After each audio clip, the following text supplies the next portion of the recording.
அஸ்ஸலாமு அலைக்கும். ரசம் கொதிக்குது. கீரை, சிவப்பு கீரை சாருக்குமா இது? மணி எத்தனை? 3:45. வேலை முடிச்சிட்டேன். பகல் 3:45. நைட்டு 3:45 நினச்சிக்கிறக்கூடாது. பகல் 3:45. வேலை செஞ்சால் தான் தொழுவோ குரான் ஓதோ தண்ணி பண்ணி தொடையில் விழுந்தால் எல்லாத்துக்கும் ஏழும். அதனால் நேற்று ஆக்கிறது தான் ஆக்கையில். ஏண்டா இன்றைக்கி பாஸ்தா தின்றது வயிறு கம்முண்டு ஆகிட்டு பசியாக இருக்குது. இன்றைக்கி இட்லி பசியாக இருக்குது. பொரிக்கல் ஆனம் காய்ச்சணும். டீ போட்டு வச்சுட்டேன். முடிஞ்சது வேலை. திறக்கிற வேலையும் இதுங்கிற வேலையும். பழங்கள் சாப்பிடுவேன். சரி, சாப்பிடும்போது சோத்தை வச்சுக்கிடுவேன். சீக்கிரம் ஒரு 10-15 நிமிஷத்தில் வேலை முடிஞ்சிடும். எல்லாம் இது ரெடி பண்ணி இருந்தது. டக்குன்னு தாளித்து ஊற்றிட்டேன். அப்படி நீங்கள் வேலையை பார்த்துங்க. நம்மளை கூட்டி சாப்பிடவும் செய்யணும். தீனி வேணும். எங்கள் அம்மா சொன்னாக்கில் தீனி வேணுன்ட்டு திங்காட்ட ஓடாது, நோயில் அசந்துருவோம். அதுக்காக வேண்டி பேய போட்டு நொறுக்க போகிறோம். அப்படி நொறுக்க திங்காங்க ஜாஸ்தியாக.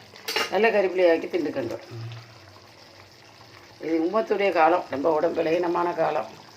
நபிமாக்க காலத்தில் அது ஒரு ஹிம்மத்து இந்த அரபி மக்கள். நம்மளுக்கு கொஞ்சம் இப்போ எல்லாமே மாத்திரையிலையும் மண்டிலையும் இருந்தாலும் செயற்கையாக ஓடுற. சில பேர் சொல்கிறோம் நோம்பு நேரம் அப்படி ஒரு பெரிய இது வைக்காங்க. அப்படி ஒழுங்கான கறிப்பிடி கேட்டால் காலையில் நோம்பு விட்டுற வேண்டியது வந்துடு. அந்தளவுக்கு உடம்பு வைக்கா போகுது. அது எனக்கு சரியாக தெரியல. அது அந்தாத்தில் அது அந்த வளமைக்கு தக்கன அவங்களுக்கு உடம்பு குவத்தை கொடுத்திப்பான். நம்ம அது திண்டு பழகினாலும் நம்மளுக்கு அப்படியே ருசியாக இருந்தால். இப்போ என்ன கடாக்கறியாக அக்கவா செய்யணும். கோழி குஞ்சு, மீன், கொளுத்த மீனுட்டு ஆக்க மாட்டோம். ஒரு 1.25 கிலோ 2 கிலோ மீனை வாங்கி தான் ஆக்குவோம். டீ குடிப்போம். அல்ஹம்துலில்லாஹ். இது ராத்திரிக்கு பசியாக இருக்குது. அது இது குடிக்காததுனால 2 இட்லியோ 3 இட்லியோ அவிச்சு, 3 இட்லி நான் 4 இட்லி திங்க தான் செய்வேன். அவிச்சு பொரிகடலை சட்னியாக ஆக்கிக்கணும். சரி, பார்த்துட்டு லைக் பண்ணுங்க, ஷேர் பண்ணுங்க.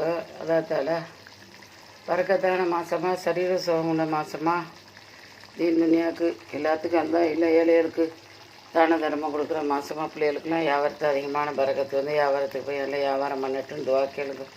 இப்போ கேட்குற துவா நல்லா கபடாகும்.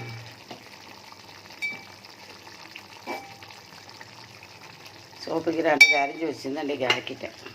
அஸ்ஸலாமு அலைக்கும்.